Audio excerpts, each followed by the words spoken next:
I'm at Dancing Oaks, just outside of Monmouth with Leonard. And Leonard, you're going to be having an event next week about pollinators, and we're going to talk about that a little later, but I think we should talk about plants first. Oh, great. Yeah, let's talk I about love plants. that better. Okay.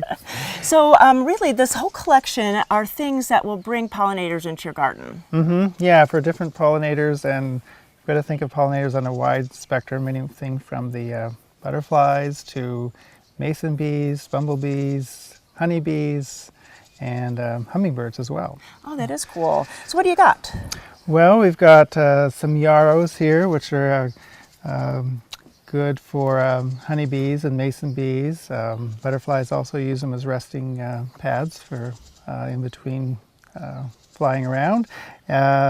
Also, the solidago is a late blooming source of nectar when it's sort of more scarce, when it's drier in the summer. What color is this one? Yellow. It's a nice, more of a clump forming type. Doesn't tend to run as much. 3 to 4 feet tall and really showy. One of our favorite goldenrods. And really nice for a full sun? Yes. Very nice. Very good. And this is so pretty. Yeah, that's a clover, Trifolium rubens, clump forming clover, so it doesn't run. Nice. And it's also a great cut flower. But the hummers really like that. You wouldn't think there was be one that the hummingbirds go to, but they enjoy it, and also the bumblebees. Nice, nice. And then this is a pretty one, two-tone. Yeah, the blanket flowers, very drought tolerant, long blooming, and also late season bloomer. And they're an American native as well, and take drier conditions. Nice. And good for a whole range of pollinators. But not the hummers don't tend to go for that one as much. But And I know this one isn't blooming yet, but what is this one? that's Coreopsis, very drought tolerant, long-lived, perennial, and is also good for either mason bees, bumblebees, a host of other good beneficial insects. Nice. And then I love Agastache because the foliage is nice and fragrant too. Yeah, fragrant and deer resistant, which Oh, is very good. nice, Yeah, yeah. no trouble. And this one being tubular and bright colored like that, you could guess that it's the hummingbirds. Hummingbirds really enjoy that. And you can even make a little a nice fresh drink out of the flowers on it yourself. Oh, good for tasty. both. Yeah. So And then I saw you have grasses. So why would we want to have grasses? too? grasses can be helpful for other beneficial insects as far as wintering over areas. So if you leave them up through the winter, ladybugs can go in there, and other beneficial beetles and insects can have a protection during the winter. That in is there. nice because you have to think about that too, out of season. Right, not just what's going to provide them food and nectar when they're active, but also where they can lay their eggs or have winter protection. And you have a lot of information about all of this, but really to come for the pollinator event next week, there's going to be really a lot of experts here.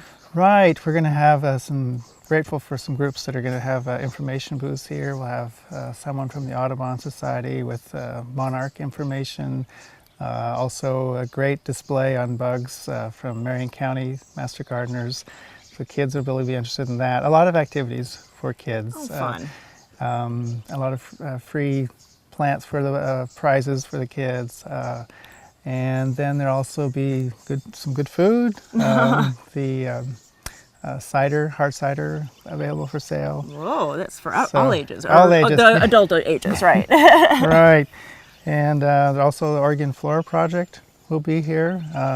It's a great comprehensive project about the Oregon native flora. So it's very interesting to hear about their work. Polk County Master Gardeners will have a clinic for plant problems and help you diagnose different situations. Bring your questions. Yeah, so a lot of good things. And I see you have a project too, so there'll be projects too that work on?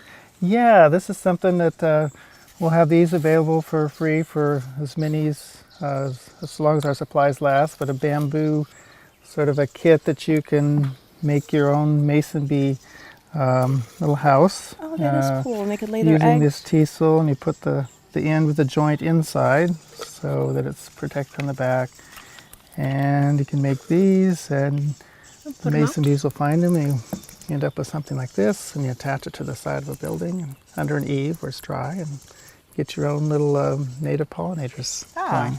Well, really, so much information to come out to see next week out here at Dancing Oaks. There's more information on Garden Time. We'll click you over to their website. You can find out all of the people that are going to be here and come out and learn more about pollinators for your garden. Thanks so much. Oh, thank you, Judy.